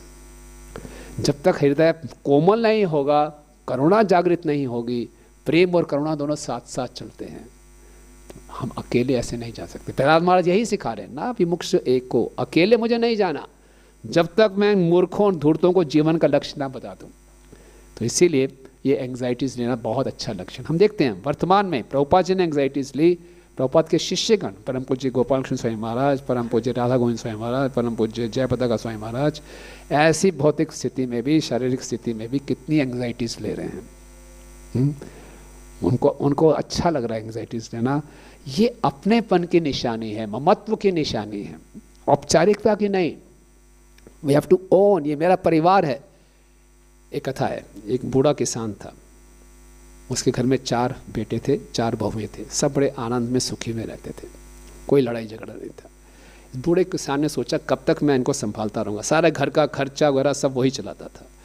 बोले अब थोड़ा रिटायरमेंट का टाइम आ गया, लेकिन मैं इन 4 बहुओं में से किसको हैंड ओवर करके जाऊँ, सिलेक्ट करना पड़ेगा। तो उसने बोला, 4 बहुओं को बुलाया, बोले मैं 2 साल के लिए तीर्थ यात्रा में जा रहा हूँ, तो मैं सबको कुछ देना चाहता हूँ। 5-5 गेहूं के दाने दिए गिन के, बड़ी बहू बीच, second number, third number, fourth number, 5-5 गेहूं के दाने दिए, कुछ बताया नहीं, और मैं जा रहा हूँ। 4 बहू सोचने लगी क्या है 5 गेहूं के दाने। सबसे बड़ी बहू थी, बोला बूढ़ा पागल हो गया, फेंका है ना, क्या 5 गेहूं के दाने, क्या पागल है। दूसरे नंबर की बहू थी, पता नहीं क्या, चुपचाप मुंह में डाला, खा गई। तीसरे नंबर की बहू थी, पिताजी हैं, थोड़ा बहुत आदर था, चलो कपड़े में लपेटा, बांध करके अलमारी में बंद कर दिया। चौथे नंबर की बहू ने दिमाग लगाया, पिताजी 5 गेहूं के दाने देकर क्यों गए। उसको दिमाग आया, उसने क्या किया, ये 5 गेहूं के दाने लाए, पीछे खाली खेत पड़ा था उसमें बो दिया। 2 साल के बाद ससुर जी वापस आए, अच्छा बड़ी बहू को बुलाया, बेटी कहाँ है वो 5 गेहूं के दाने। हाँ, वो तो फेंक दिए मैंने आपने कुछ बताया था नहीं। दूसरी बहू को बुलाया, कहाँ गई, शर्मा गई, वो तो खा गई मैं। तीसरी बहू को बुलाया, बेटी कहाँ है वो, अभी लाती हूँ पिताजी। अलमीरा खोली, कपड़े में बेच, वो सड़ गए एकदम, तो है ना। चौथी बहू को बुलाया, बेटी 5 हैं, कहाँ है वो दाने, आइए पिताजी। बाहर लगी, बड़ा खेत, फर्स्ट क्लास फसल, वो देख के पिताजी के मुख पे मुस्कान आई। तो क्या समझते हैं इससे हम, ये 5 गेहूं के दाने हम सबको प्राप्त हैं। पहला क्या है, हमको मनुष्य जीवन प्राप्त हुआ है ना। इस भगवान की सबसे बड़ी गिफ्ट है एक जीव को मनुष्य जीवन। दूसरा, भारत भूमि में प्राप्त हुआ है। भारत भूमि में मनुष्य जन्म पाने के लिए देवता तरसते हैं, बोले हमारे जितने पुण्य हैं ले लो, हमें भारत भूमि में जन्म दो। तीसरा कि हमें क्या प्राप्त हुआ है, श्रील प्रभुपाद जी की शरण प्राप्त हुई है। चौथा, भक्तों का संग, और 5वां प्रभुपाद जी के तात्पर्य शास्त्र। मनुष्य जीवन, भारत भूमि में, और गुरु साधु शास्त्र, परफेक्ट कॉम्बिनेशन। इससे बड़े और कोई गिफ्ट नहीं हो सकते। अब हमारे कोई गिफ्ट प्राप्त है, हम में से कोई पहली बहू की तरह होगा, बेकार, क्या फर्क पड़ता है, इसकी कदर नहीं करेंगे और छोड़ देंगे। दूसरी बहू की तरह होगा, खा जाएंगे, इनको भोग करेंगे। तीसरी बहू की तरह होगी, संभाल के रखेंगे, कहीं निकल ना जाए, कुछ करेंगे नहीं, रहने देंगे, ऐसे सड़ जाएंगे। और चौथी बहू होगी, क्या करेगी, इस बिजनेस को बढ़ाएगी।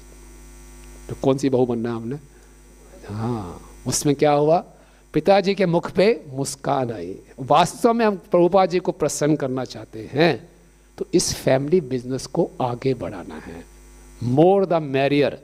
भारत सरकार का स्लोगन है छोटा परिवार सुखी परिवार, हमारा स्लोगन है बड़ा परिवार सुखी परिवार। हरे कृष्णा कृष्णा कृष्णा हरे हरे, हरे राम राम राम। ये वास्तव में ये हमारा असली लक्ष्य होना चाहिए, खूब बढ़ाना है। जितने ज़्यादा भक्त होंगे उतना हमारा आनंद बढ़ेगा, उतनी सारी सेवाएं होंगी, बहुत रिसोर्सेज की कमी नहीं है, प्रसाद की कमी नहीं है, कृपा की कमी नहीं है। तो इसीलिए इस फैमिली बिजनेस को बढ़ा के हम प्रभुपाद जी और पूर्ववर्ती आचार्यों को प्रसन्न कर सकते हैं। और वास्तव में यही एक तरीका है। परम पूज्य गिरिराज महाराज जी को प्रभुपाद जी ने बताया कि गोपियों वाला प्रेम हम प्राप्त कर सकते हैं इस संकीर्तन आंदोलन के द्वारा। जो गोपियों के हृदय में प्रेम है हम वो प्राप्त कर सकते हैं। बृहद भागवतामृत में पहले भाग में नारद मुनि जी ढूंढते हैं इस सृष्टि में किस जीव को भगवान की सबसे ज़्यादा कृपा प्राप्त है। ढूंढते ढूंढते ढूंढते, लंबी कहानी है, वो कंक्लूड करते हैं ब्रज की गोपियों को सर्वश्रेष्ठ कृपा प्राप्त है। और उसके बाद जब परीक्षित महाराज से प्रश्न पूछती है ये प्रेम कैसे मिल सकता है, तो परीक्षित महाराज उनको पूरा सार 3 स्टेप्स बताते हैं, बड़े इंटरेस्टिंग 3 स्टेप्स। क्या है? पहला बताते हैं कि हमारे इष्ट कौन होने चाहिए गोपियों की तरह, ब्रजेंद्र नंदन श्याम सुंदर कृष्ण, वो हमारे इष्ट हैं। दूसरा, गोपियों के अनुगत हो जाएं। और तीसरा, नाम संकीर्तन के परायण हो जाएं। गोपियों के अनुगत रह के अगर हम नाम संकीर्तन करेंगे तो हम जो गोपियों का भाव है उसको अपने जीवन में अनुकूल कर सकते हैं। यही महाप्रभु का मत है। आराध्य भगवान ब्रजेश तन्या तद्धाम वृंदावनम रम्या क्वाचिद उपासना व्रज वधु वर्गेण व कल्पिता। जिस प्रकार से व्रजवधियों ने कृष्ण की सेवा की वैसे ही हमने करने हैं। तो उसके 3 स्टेप्स बताए। कृष्ण हमारे इष्ट हैं, गोपियों के अनुगत, क्या अनुगत होना है, जैसे हमने चर्चा की, एंग्जाइटीज लेनी है कृष्ण के लिए, डरना घबराना शर्माना नहीं, everything and everything for Krishna. और नाम संकीर्तन परायण होना है, इस नाम संकीर्तन को फैलाना है। और ये पुस्तक वितरण में नाम संकीर्तन में उसको क्या बोला जाता है, बृहत मृदंग। इतनी जोर से मृदंग बजेगा, यहाँ बजता है, उसकी आवाज़ कई कई मीलों तक जाती है, दूर दूर तक जाती हैं। तो इस प्रकार से ये जो समय आ रहा है भगवत गीता मैराथन का, हमें से पूरी उसमें भाग लेना चाहिए। और ये जो एंग्जाइटीज़ लेते हैं ये विचित्र एंग्जाइटी है, इसमें एक्सटेसी भी होती है। प्रभुपाद जी के एक शिष्य थे पृथु प्रभु, वो आए थे हमारे मंदिर में, सुना रहे थे। बोले हम लोग इतने उत्साहित होते थे पुस्तक वितरण के लिए। गीता मैराथन में दिसंबर में हम वैन में निकल गए, सुबह सुबह पूरा पुस्तकों से ओवरलोडेड और भक्तों से भी ओवरलोडेड, टाइट बैठे हैं और धुंध थी और तेज स्पीड से गाड़ी चल रही थी। वैन उलट गई, पूरी वैन उलट गई और भगवान की कृपा से किसी को कुछ नहीं हुआ। किसी ने देख लिया, पुलिस को बुलाया, भीड़ इकट्ठी हो गई कि इतनी ठंड में कौन पागल लोग जा रहे हैं, और वैन उलट गए। और बड़ी मुश्किल से पुलिस वालों ने दया करके बाहर निकाला। और जब लोग भक्त लोग बाहर आए, देखा इतनी भीड़ है, बोले वाह, फटाफट गीता उठाई, गीता लीजिए गीता लीजिए गीता लीजिए। कोई चिंता ही नहीं अपनी, क्योंकि हमें तो आदत पड़ी है भारत में भीड़ देखने की, विदेशों में भीड़ दिखाई नहीं देती। तो इतनी भीड़ एक साथ, तो बोले हुआ कि वो छोड़ी, गीता लीजिए गीता, सब गीता निकल गई, इतने खुश। तो ये बोलते हैं ये ब्रह्मबुद्ध स्टेज थी, हमें अपने सुख दुख की चिंता ही नहीं, इसमें इतनी एक्सटेसी है। इसी प्रकार से बता रहे थे कि अमेरिका में एक मंदिर में आप देखेंगे, जब आप गीता मैराथन के लिए निकलते हैं, इट्स फन। आप वापस आए तो भक्त लोग वापस आए तो खूब अपनी अपनी कहानी सुना रही है, मैंने ऐसे बांटा, मैंने ऐसे बांटा, और सब जोर जोर से हंस रहे हैं, बड़ा आनंद दे रहे हैं। तो वहाँ पे एक कारपेंटर था, एक दिन सुना, दूसरे दिन सुना, यार क्या है, क्या इनको आनंद मिलता है, इतना खुश रहते हैं, लेट सोते हैं, जल्दी उठ जाते हैं, इतनी मेहनत करते हैं फिर भी खुश रहते हैं। तो उसने पूछा ये क्या करते हो आप लोग, क्यों इतने खुश रहते हो? कहते हैं पुस्तकें बांटते हैं। बोले एक बात पूछूं? बोले क्या मैं भी चल सकता हूँ आपके साथ? मैं कहाँ यहाँ बड़ाई का काम कर रहा हूँ। तो उसने बड़ाई का काम छोड़ा, भक्तों के साथ पुस्तक वितरण के लिए निकल गया और वापस आया, वो बोला मैं भी आपके साथ ज्वाइन करना चाहता हूँ। ये असली काम है। तो वास्तव में हम भी अनुभव करते हैं, जब हम पुस्तकें बांटते हैं उसमें जो हमें आनंद मिलता है उसकी हम किसी इस संसार के आनंद से तुलना नहीं कर सकते। और ये ऑल ऑस्पिशियस है। ये एंग्जाइटी लेना, इस संसार की एंग्जाइटीज लेते हैं, अपना स्वास्थ्य खराब करेंगे, दूसरों को परेशान करेंगे। लेकिन ये जो चिंता हम लेते हैं सबके लिए शुभ है। हम भी खुश, जिसको दिया उसका भी उद्धार। और आप देखिए प्रभुपाद जी एक लेक्चर में बता रहे हैं, ये संकीर्तन यज्ञ इतना महान है जो विश्वामित्र जी ने 60,000 साल तपस्या करके फल प्राप्त किया। इस संकीर्तन यज्ञ में कोई पापी अपराधी व्यक्ति भी संकीर्तन के कुछ साल कर लेगा, उसको वही लाभ प्राप्त हो जाएगा जो विश्वामित्र जी ने 60,000 साल तपस्या करके किया। आप सोचिए, बोली हरि वो इतनी बड़ी बात है, इतनी बड़ी बात है। हम कर सकते हैं 60,000 साल तपस्या? स्पून गिराने के लिए किसको भेजा? मेनका को भेजा, रंभा को भेजा, हमें उसकी कोई आवश्यकता नहीं है। प्रभुपाद ने बोला जो संकीर्तन में जाएगा माया उसको छू भी नहीं पाएगी, क्योंकि उस समय हम शरीर के स्तर पे होते ही नहीं। हमें केवल एक चीज़ दिखाई दी, संदेश कैसे बांटें, वो किस शरीर में हमें पता ही नहीं है, इसको बांटना है। तो इस प्रकार से ये एक बहुत सुंदर ये उत्सव है। और हम देखते हैं कि अगर कोई हमसे पुस्तक नहीं भी लेता तब भी कोई बात नहीं, हम शुद्ध हो जाते हैं। और दूसरा, अगर छू भी ले पुस्तक को उसका उद्धार हो जाता है। पृथु प्रभु एक और कथा सुना रहे थे।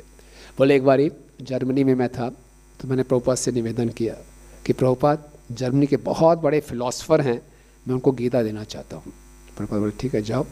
तो 600 किलोमीटर दूर वो गए और वहाँ पे उनके घर में पहुँचे तो उनकी पत्नी ने बोला कोई फ़ायदा नहीं, मेरे पति पिछले कई महीनों से कोमा में है, he just lying like a vegetable, कोई रिस्पॉन्स नहीं देते, आंखें बंद है, बस सांस चल रही है बस।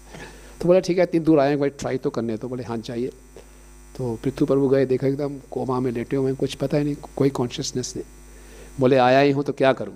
उन्होंने क्या किया, दोनों उनकी बाजुओं को हटाया, उनके हाथ में गीता पकड़ा दिया से, और चमत्कार हो गया, उनकी आंखें खुल गई और वो बोलने लगे कुछ कुछ। तो उनकी पत्नी को बुलाया, वो कुछ कुछ बोल रहे हैं और बोल रहे हैं I know this book, I know this book, I know this book, है ना।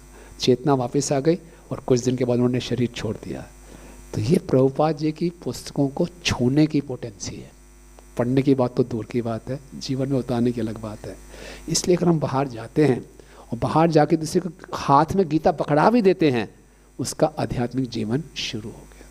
इट्स ऑल ऑस्पिशियस, किसी का नुकसान नहीं है। और जिन पेड़ों को काट के ये पेज बनाए जाते हैं, उन पेड़ों का भी उद्धार हो जाता है। नहीं तो उसी पेड़ों को काट के उल्टी सीधी मैगजीन बनते हैं, न्यूज़पेपर बनते हैं, लेकिन उन पेड़ों को काट के ये शास्त्र रचे गए हैं, उन पेड़ों का भी उद्धार है। जो बांट रहा है उसका उद्धार है, जो इसको छू रहा है उसका उद्धार है, जो पढ़ रहा है, जो सुना रहा है, इट्स ऑल ऑस्पिशियस। इसीलिए ये संकीर्तन यज्ञ है, ये बहुत सुंदर है और हम सबको मौका देते हैं इस यज्ञ में भाग लेने के लिए। बड़े बड़े धनी व्यक्ति बैठे हैं जो अपने धन का दुरुपयोग करेंगे। हम जाएंगे, बोले कुछ गीता स्पॉन्सर कीजिए, राम मंदिर के लिए चाहिए, हम सब जा रहे हैं वहाँ पे, हमें गीता स्पॉन्सरशिप करिए। अगर वो कुछ धन देता है तो लक्ष्मी हम किसकी सेवा में लगा रहे हैं, नारायण की सेवा में। भगवान गीता के 18वें अध्याय के 5वें श्लोक में क्या बोलते हैं, यज्ञ दान तपः, इसको कोई नहीं छोड़ना चाहिए, है ना। ये बड़े से बड़े महात्मा को भी पवित्र करती हैं तो उनको भी जरूर पवित्र करेंगे। तो ये प्रयास भी करना चाहिए। और हमने देखा व्यक्ति जहाँ पे अपना धन देता है, धीरे धीरे उसका मन भी आ जाता है और फिर धीरे धीरे भक्ति में जुड़ना शुरू भी हो जाता है। तो उसकी शुरुआत है, लोगों को मौका दें, सेवा करने का मौका दें। और जब हम जाएं, बाहर निकलते हैं भगवत के वितरण के लिए, हमें बहुत प्रार्थना करके जाना चाहिए। हर शिष्य का कार्य है गुरु के लिए भिक्षा मांगे। हम जिस व्यक्ति के पास भी जा रहे हैं, हृदय से उसके चरणों को प्रणाम करें, क्योंकि वो हमें इतनी महत्वपूर्ण सेवा करने का अवसर प्रदान कर रहा है। चाहे वो हमसे पुस्तक ले या ना ले, हमें हृदय से उसको आदर देना है। इससे हम भक्ति में आगे बढ़ेंगे। श्री जीव गोस्वामी पाद बताते हैं, हमारा प्रचार तभी सफल होगा जब हम जिनको प्रचार कर रहे हैं उनके लिए हमारे हृदय में आदर हो। पुस्तक वितरण के लिए नहीं जाना कि इसको टोपी डाल के आनी है, इसको मूर्ख बनाना है, इसको घुमाना है, नहीं नहीं। वो कर भी लेंगे एक दो बारी करके तो वो ज़्यादा हमारे लिए भी शुद्ध कार्य नहीं होगी, उनके लिए भी नहीं होगी।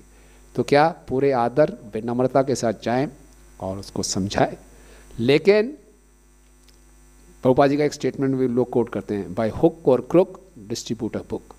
इसका मतलब यह नहीं है, हुक और क्रुक करने का मतलब नहीं है कि छलबाजी करनी है, चीटिंग करनी है, नहीं।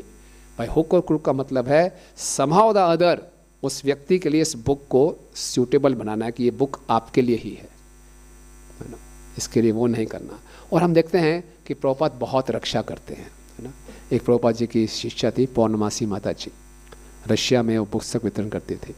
KGB पुलिस ने उनको पकड़ ली, बहुत टॉर्चर किया, फिर भी उसका उत्साह बना रहा। बोले कोई नया तरीका करते हैं, इन लोगों को लगता है ये हॉन्टेड है। तो एक विच को, हंटर को बुलाया ना, जो ब्लैक मैजिक करती थी, एक माता जी थी। तो वो पूर्णमासी माता में तरह तरह की ब्लैक मैजिक कर रही थी, है ना, बहुत डरावने ब्लैक मैजिक, और वो घबरा रही थी। तो एक और ऐसा ब्लैक मैजिक किया, कोई उसको विच उसको हॉन्ट करने आई। तो पूर्णमासी माता ने क्या किया, जोर से नमो विष्णु पदाय कृष्ण पृष्ठाय भूतले श्रीमते भक्ति वेदांत स्वामिनिति नामने नमस्ते सारस्वते में गौरवाणी प्रचारण निर्विशेष शून्यवादी पाश्चात्य। और जो होती वो घबरा गई, एकदम वो घबरा गई। और KGB पास ही मैं कुछ नहीं कर सकती था कि, क्योंकि ये जो इसने कुछ ऐसे मंत्र का उच्चारण किया, एक बूढ़ा व्यक्ति आया, उसने मैं बहुत डराया धमकाया, वो डर के भाग गए। सो प्रभुपाद जी पूरी रक्षा करते हैं। प्रभुपाद जी ने कहा जब तक पुस्तकें पढ़ती रहेंगी मैं जीवित रहूँगा। एक और आपको रियल लाइफ स्टोरी रशिया में एक आर्मी में कर्नल थे। उन्होंने देखा कि उनके 2 सैनिक पुस्तक पढ़ते रहते हैं। बोले कौन सी पुस्तक है ये? डर के बोला भगवत गीता। तो मैं भी पढ़ूंगा, है ना। ले लिया उनसे किताब। और 2 दिन के बाद उनके सैनिकों ने पूछा सर आपने पढ़ लिया? बोले हाँ पूरी पुस्तक पढ़ ली। ऐसा बोल दिया। उनको विश्वास नहीं हुआ 2 दिन में पूरी बुक कैसे पढ़ ली। तो उस रात को ये जो कर्नल था उसके सपने में प्रभुपाद जी आए। बोले झूठ बोलते हो? बोले आप कौन है? बोले मैंने पुस्तक लिखी थी, तुमने खाली श्लोकों का ट्रांसलेशन पढ़ा है, परपट्स नहीं पढ़े। वो घबरा गया, ये बूढ़ा व्यक्ति कौन है। वो बाद में पुस्तक देखी तो हाँ यही था, सपने में आया था। और डर गया, ये क्या मिस्टिक व्यक्ति है, मैंने झूठ बोला, इसको कैसे मालूम चल गया। तो उन्हें पूरे परपट्स पढ़े। परपट्स पढ़ते ही सब नौकरी वोकरी छोड़ी, पहले ब्रह्मचारी बने और आज वो सन्यासी हैं। हिज होलीनेस भक्ति अनंत शांति स्वामी महाराज सुनाते हैं। और इतने बड़े तपस्वी हैं, हर एकादशी के दिन 192 माला करते हैं और परम पूज्य गोपाल चंद्र महाराज जी के शिष्य हैं और जबरदस्त बुक डिस्ट्रीब्यूटर, है ना। ये है, ये प्रभुपाद कम्युनिकेट करते हैं। और जब हम पुस्तक वितरण करते हैं हम अपने अपने दुख परेशानियाँ भूल जाते हैं। वहाँ पे सेंट पीटर्सबर्ग में एक भक्त हैं, उनका नाम है वाचस्पति प्रभु। अगर आप बहुत साल पहले वो मायापुर यात्रा में आया करते थे। वो उससे पहले भक्त बनने से पहले अफ़गानिस्तान आर्मी में, रशियन आर्मी में थे। अब अफ़गानिस्तान में युद्ध करने गए, उनकी दोनों बाजुएं कट गई। जिसकी दोनों बाजुएं नहीं हैं उसकी स्थिति क्या होगी। और वो ब्रह्मचारी बने हुए हैं और आते थे मायापुर परिक्रमा में भी, हाथ नहीं है, ऐसे खाते थे और कैंप में ही रहते थे। तो नहाते कैसे थे, यूं करके नलका खोलते थे और बड़े खुश रहते थे। तो हमने पूछा आप पुस्तक वितरण कैसे करते हो? और वो सेंट पीटर्सबर्ग के नंबर 1 बुक डिस्ट्रीब्यूटर है। कैसे करते हैं? पीछे बुक बैग लगा लेते हैं, सड़कों पे जाते हैं, उनकी हालत कोई देखते हैं, पाँव हाथ है ही नहीं, उनको बोलते हैं प्लीज़ यहाँ से बुक लीजिए, यहाँ पैसा डालिए। इस पॉकेट से बुक लीजिए, इस पॉकेट में पैसा डालिए, इस पॉकेट में। ऐसा करते करते सारी उनकी स्थिति, उनका उत्साह देख के कि ऐसी स्थिति में भी ये भक्त उत्साहित है, इन पुस्तकों में क्या होगा। कोई कल्पना कर सकता है ऐसी जिसके 2 बाजू नहीं है वो उत्साहित है। इसमें ये दिव्य ज्ञान है, ये प्रभुपाद जी की कृपा है। हम अपने छोटे छोटे परेशानियों में इतने परेशान होते हैं। सभी परेशानियों का इलाज क्या है? Preaching is the essence. ये हमें समझ में आ जाए। इस कलयुग का एक ही यज्ञ है, वो है संकीर्तन यज्ञ। सबका भला होगा इसमें। इसीलिए प्रभुपाद जी बताते हैं, प्रभुपाद के गुरु महाराज Bhakti Singh Maharaj, not to preach is the biggest violence. अपने ऊपर भी वायलेंस कर रहे हैं, दूसरे पर भी हिंसा कर रहे हैं अगर हम प्रचार की सेवा नहीं कर रहे। इसलिए प्रभुपाद जी कहते हैं जिस प्रकार से आर्मी में जितने भी व्यक्ति हैं सबको बंदूक चलाना आना चाहिए, और इस प्रभुपाद जी के परिवार में जितने भी भक्त हैं सबको पुस्तक वितरण आना चाहिए। तैयार है सब? हाँ, सबको प्रयास करना है। इसमें कम ज़्यादा की बात नहीं है, प्रयास की बात है, सिंसेरिटी की बात है। भगवान रिजल्ट क्या है? भक्ति में कोई विफल नहीं है, केवल प्रयास, सिंसियर एफर्ट्स, हृदय से प्रयास। No stone unturned. कोई भी ये नहीं कि थोड़ा बहुत कर दिया, नहीं, पूरे हृदय से प्रयास करना है प्रभुपाद जी को प्रसन्न करने के लिए। तब हम इस फैमिली में एंटर कर पाएंगे। और देखिए हमने स्टार्टिंग में जो डिस्कस किया था, हमारी भक्ति की सबसे बड़ी बाधा क्या है? अपनी सुख की इच्छा। इससे कैसे ऊपर उठेंगे? ये इतना गहरा है, इससे ऊपर उठना इतना आसान नहीं है। इससे केवल ऊपर उठ सकते हैं आचार्यों की कृपा से।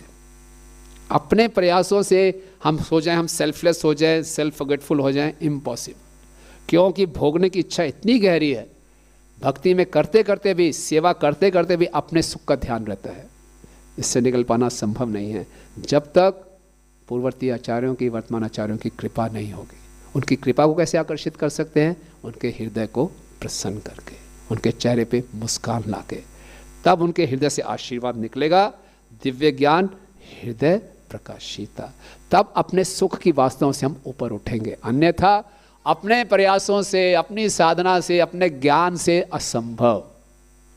ये असंभव है। केवल कृपा से ही हम अपने सुख की इच्छा से ऊपर उठ सकते हैं। और ये बेस्ट तरीका है कि हम प्रभुपाद जी को प्रसन्न करें। भगवद गीता में श्लोक आता है, ये शाम त्वं गता पापम जनानाम पुण्य कर्मणाम ते द्वंद्व मोह निर्मुक्ता भजन्ते माम दृढ़वता। जिसके पूर्व जन्मों के पाप नष्ट हो जाएंगे, जिसने पुण्य कर्म किए हैं, वो भक्ति को दृढ़ता से कर सकता है। तो पुण्य कर्म कैसे? भक्ति तो स्वतंत्र है, पुण्य कर्मों पर निर्भर नहीं करती। तो इसकी टीका में बलदेव विद्याभूषण जी बताते हैं, पुण्य कर्म का अर्थ है ऐसे कर्म जिससे कि आचार्य लोग प्रसन्न हो। इससे भक्ति में दृढ़ता आती है। हमारी भक्ति केवल कृपा पर चल रही है, भक्ति का ईंधन कृपा है। तो कृपा को प्राप्त करने के लिए हम बोलते हैं प्रभु जी कृपा करो, कृपा करो, प्रभुपाद कृपा करो। नो, कृपा कभी मिलेगी जब हम प्रयास करके उनके हृदय को प्रसन्न करेंगे, तब हम अपने स्वार्थ की इच्छा से ऊपर उठ पाएंगे और असली स्वार्थ को जान पाएंगे कि हमें गुरु और कृष्ण को प्रसन्न करना है। तो इसलिए ये जो मैराथन का उत्सव है, ये बहुत ही एक सुंदर उत्सव है, अपने शुद्धिकरण के लिए भी और इस बिजनेस को बढ़ाने के लिए भी, प्रभुपाद को प्रसन्न करने के लिए और पूरे विश्व में सुख और शांति लाने के लिए। ठीक है, हरे कृष्ण। किसी का कोई प्रश्न है और कमेंट्स?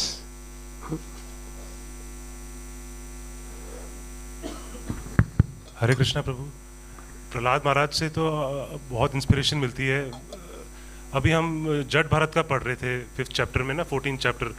तो जट भारत का थोड़ा उससे थोड़ा कॉन्ट्रास्ट लग जाता है उनका सुन के कि वो डेफ और डम प्ले करते हैं। और मतलब महाराज रघुनाथ को भी उन्होंने तभी सुनाया जब उन्होंने चेस्टाइज किया उनको कि तुम ठीक से क्यों नहीं पैलेंट क्वीन कैरी कर रहे। वो 2-3 बारी जब हुआ तब जाके उन्होंने बोलना शुरू किया, वरना नॉर्मली वो उससे हम क्या मतलब यस तो हम लोग जड़ भरज की नकल नहीं मार सकते कि मैं भी मूक और डेफ और डम हो जाऊंगा और भगवत धाम चला जाऊंगा। हम नहीं नकल मार सकते। प्रभुपाद जी कह रहे हैं कि उसकी नकल मारना झांसा देना, अपने आप को धोखा देने वाली बात है ना। ये कलयुग है, कलयुग में संकीर्तन इज अ प्रोसेस। और जड़ भरत हर भागवत में जो कथा है उसके पीछे एक अलग कुछ प्रयोजन है। जड़ भरत अपनी कथा से सिखा रहे हैं कि भक्ति में कभी भी कंप्लेसेंट मत हो जाइए, don't take it for granted.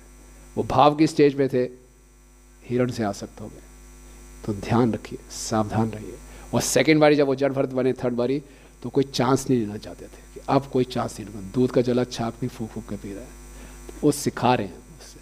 तो हम जो भक्ति कर रहे हैं उसमें हम सावधान रहें, लेकिन निकले बाहर, प्रचार करें। ठीक है, ओके। और कुछ? हरे कृष्ण जी, मेरा प्रश्न था कि हम जब प्रभुपाद जी से जुड़ना चाहते हैं तो उनका फैमिली बिजनेस में जुड़ते हैं, पर जब हम उनके फैमिली बिजनेस में जुड़ते हैं तो जो हमारे साथ ही रहते हैं तो किसी का बहुत ज़्यादा रहता है, उससे कम। एक अम्बाला ट्रिप की मैं बात बता रहा हूँ कि सब लोग गए थे, तो जिसमें किसी का 4,000, किसी का 5,000, किसी का 10,000, पर चंद्रकांत प्रभु का 20,000 अकेले हुआ था और मेरा एक भी नहीं हुआ था। तो इसमें मतलब ना ये अंदर से होती है कि कुछ लोग कहते हैं कि पुस्तक बांटने के लिए आपको शुद्ध होना पड़ेगा, तो इसे लगता है तो मेरे तो कहीं की गिनती नहीं आता है, तो इसे कैसे? गिलहरी हो या हनुमान सबको करना है काम। ठीक है, हनुमान जी भी थे और गिलहरी भी थे। भगवान राम के लिए दोनों बराबर थे, जानते हैं ना कथा। ठीक है, तो कोई बात नहीं। इसके लिए ये नहीं कहना, कई लोग बोलेंगे प्रभु जी मेरी कम्युनिकेशन स्किल्स नहीं है, मुझे ज़्यादा बोलना नहीं आता है ना, वो बहुत स्मार्ट है, वो जल्दी जल्दी बोल लेता है, फटाफट कर लेता है, मैं इतना स्मार्ट नहीं हूँ, मैं इंट्रोवर्ट हूँ, मैं नहीं कर सकता। नो, जैसे भी हम हैं, बहुत बुद्धिमान हैं, बहुत मूर्ख हैं, जो भी हैं, हमारा प्रयास क्या है? प्रभुपाद जी को प्रसन्न करना है। इस प्रयास से ही प्रभुपाद प्रसन्न हो जाएंगे। आप एक गीता बांटें या 10,000 बांटें, नो प्रॉब्लम, प्रयासों में कमी नहीं होनी चाहिए। ठीक है ना। तो ये बाहरी स्तर से देखने वाली बात है, उसमें कोई उद्विग्न होने की आवश्यकता नहीं है। आपको ये होना चाहिए कि मैंने अपना बेस्ट प्रयास किया कि नहीं किया, बस। तो कुछ सीखना है तो भक्तों से सीख सकते हैं कि आप कैसे करते हैं, वो सीख लीजिए, लेकिन प्रयास करते रहिए, इसमें उदास होने की बात नहीं है। ठीक है ना। जैसे भक्ति के प्रारंभ वर्षों में एक थे घनश्याम प्रभु, है ना, वो हकलाते थे, तो संकीर्तन स्कोर आते थे, वो ज़्यादा नहीं कर पाते थे, लेकिन खूब प्रयास करते थे, खूब प्रयास करते थे, लेकिन हकलाते थे। बाद में यही घनश्याम प्रभु बने हिज होलीनेस भक्ति तीर्थ स्वामी महाराज। और ऐसे पुस्तकें बांटते थे बस। वो बाहर कहीं पे जाते थे तो बोले मैं चला वॉशरूम होके आता हूँ, किसी बिल्डिंग में गए, वॉशरूम गए, वहीं पे एक भागवतम सेट निकाल दी। वो ऐसे थे। हाँ। और स्टार्टिंग ईयर्स में हकलाते थे तो बोल नहीं पाते थे, सबका स्कोर बहुत हाई होता था, उनका नहीं होता था। बट उनको ये समझ में आ गया प्रभुपाद को प्रसन्न करना है, लगा रहूँगा, प्रयास करता रहूँगा, तो बहुत ज़्यादा इम्पोर्टेंट। ठीक है। Yes. Hare Krishna ji, thank you for the wonderful class. प्रभु जी, जैसे आपने प्रहलाद महाराज की प्रार्थना में भाव बताया कि प्रहलाद महाराज का जो भाव है कंपैशनेट का, जीवों पे दया करने का, तो प्रभु जी जैसे दो भाव होते हैं भक्त के अंदर कि गुरु को प्रसन्न करना है और दूसरा ये है कि जीवों पे दया करना, कि दूसरों के दुख के लिए खुद दुख उठाना। प्रभु जी कौन सा भाव सर्वोत्तम है और हमें एक नियोफाइट के लिए कौन सा भाव अपनाना चाहिए? दोनों भाव एक ही है, गुरु को प्रसन्न करना और जीवों के दुख को दूर करने के कष्ट उठाना। गुरु भी यही चाहते हैं। गुरु को प्रसन्न कैसे करेंगे? हमारे गुरु महाराज कहते हैं गुरु को प्रसन्न की मसाज करके प्रसन्न नहीं कर सकते। बस गुरु को प्रसन्न करेंगे, उनकी आज्ञा का पालन करें। उनकी आज्ञा क्या है? बाहर निकलो तो जीव लोग कष्ट में है, उनको ये संदेश बांटो, गुरु उसी से ही प्रसन्न है। तो दोनों भाव एक है। लेकिन अभी अगर हमारे अंदर वो करुणा नहीं है, मेरा हृदय द्रवित नहीं हो रहा किसी के दुख को देखकर, तो कैसे वो करुणा आएगी? मैं चलो ये करता हूँ, प्रभुपाद जी की आज्ञा का पालन करता हूँ, उनकी आज्ञा का पालन करके, उनको प्रसन्न करके मेरा हृदय भी कोमल हो जाएगा। ठीक है ना? ठीक है। यस माता जी।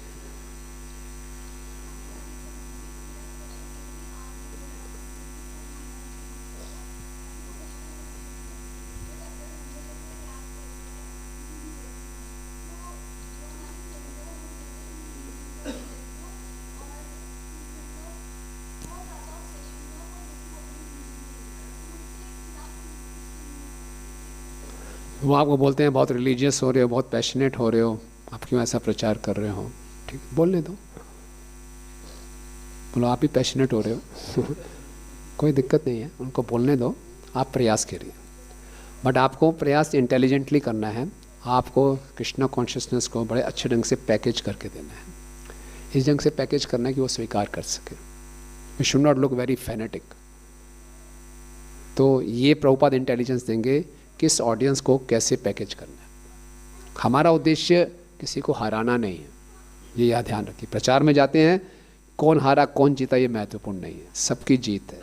हमारा उद्देश्य ये इनके इन प्रकार है, उसको कृष्ण के शरण में लेना, वॉट एवर वर्क्स। ठीक है ना? Without compromising on principles.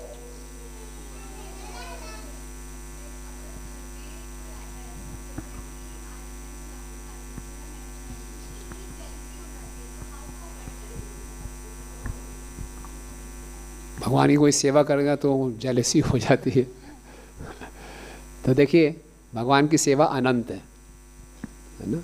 तो बहुत सी अनलिमिटेड सेवाएं भगवान की। तो कोई सुला रहा है, कोई भोग बना ले, कोई उठा दे, कोई ड्रेसिंग कर दे, इसमें क्या नहीं। बट पता नहीं ऐसा होता है कि मैं ही करूँगी कि मेरे कान्हा जी हैं, क्योंकि मेरे पास है तो भगवान उससे इतने प्रसन्न नहीं होंगे ना? श्रीमती राधा रानी जब कृष्ण के साथ मिलती हैं उनको आनंद आता है। लेकिन कृष्णदास कविराज गोस्वामी जी लिखते हैं जब श्रीमती राधा रानी किसी गोपी को कृष्ण से मिलाती हैं तो उनका आनंद करोड़ों गुना बढ़ जाता है। यस माता जी। हरे कृष्ण प्रभु जी, दंडवत प्रणाम। प्रभु जी जैसे हम बुक डिस्ट्रीब्यूशन में जाते हैं, 10 में से 8 लोग तो देख के मुंह परे कर लेते हैं, तो उन लोगों को देना चाहिए पर्टिकुलर जो ऐसे करते हैं कि उनको पूछना ही नहीं चाहिए? नहीं, एक प्रयास कर सकते हैं। कई लोगों की शक्लें ऐसी होती हैं कई लोग अपने आप में ही परेशान होते हैं, वो आपसे परेशान नहीं है, वो अपने आप में ही परेशान है, उसको पता नहीं मैं क्यों दुखी, उसको पता ही नहीं क्यों दुखी है। तो जज नहीं कर सकते कि मेरे को देख मुंह मोड़ रहा है। हमें तो पॉजिटिव ही रहना है। ज़्यादा से ज़्यादा क्या बोलेंगे, नहीं चाहिए, कोई बात नहीं। आपके दर्शन भी कर लिए, आपने तिलक लगाया हुआ, कंठी डाली हुई, आपने सुकृति बांट दी, उसकी आपके दर्शन करने मात्र से वो पवित्र हो गया। कुछ तो उसकी घास सूखी, गीली घास थी, थोड़ी सी सूख गई, फिर दूसरा भक्त फिर आएगा, उसको देखेगा थोड़ा और सूख जाएगा ऐसे करते करते 7वें 8वें नंबर कोई भक्त आएगा, उससे पुस्तक ले लेगा वो तो ठीक है, तो कोई दिक्कत नहीं है, प्रयास करिए। प्रभु जी कई बार कई लोग ये सोचते कि सेल्समैन या सेल्स वुमेन ऐसे मतलब उस नज़रिए से देखते कि इनका तो काम ही है, तो इग्नोर मारते हैं। कोई बात नहीं, बोला ना, डरना नहीं, घबराना नहीं, शर्माना नहीं। मैं सेल्स वुमेन हूँ कृष्ण की, छोटी बात थोड़ी है। आप यूनिलीवर्स की एजेंट बन जाए, बड़ी कंपनी के कोई आपको सेल्स एजेंसी मिल जाए, बड़े खुश होते हैं। हमें तो यूनिवर्सल एजेंसी मिली हुई है भगवान के संदेश को बांटने की एजेंसी, ऑथराइज एजेंट। और क्या चाहिए आपको, बोल रहे। और कमीशन भी है इसमें। क्या कमीशन है? भगवान का प्रेम मिलेगा, भगवान कह रही है कमीशन मिलेगी, प्रेमा भक्ति मिलेगी, मेरे धाम वापिस आओगे, बस इसमें क्या। थैंक यू प्रभु जी, हरे कृष्ण।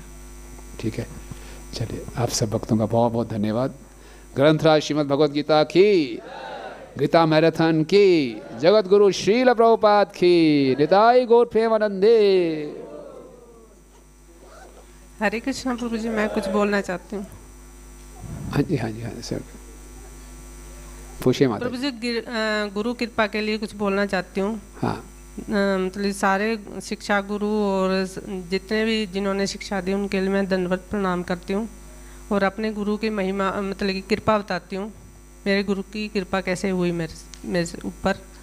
तो एक बार मैं रथ यात्रा में थी, तो गुरु जी ने दूसरी रथ यात्रा में गई, तो उन्होंने पूछा कि आप पहली यात्रा में भी थे, दूसरी में भी थे। तो मतलब कि उनकी वजह से मेरे को आज भगवान की मतलब कि दर्शन हुए, अपने गुरु की वजह से। बस उनको मैं दंडवत प्रणाम करती हूँ, बहुत बहुत धन्यवाद देना चाहती हूँ। ठीक है। वो गुरु भी उनको भी पता है शिष्य के लिए, और शिष्य को तो पता ही है गुरु का नाम, तो मुझे नहीं पता प्रभु जी का। ठीक है, ठीक है, धन्यवाद। नाम प्रेम। हरे कृष्ण। हरे कृष्ण। श्रील प्रभुपाद की जय।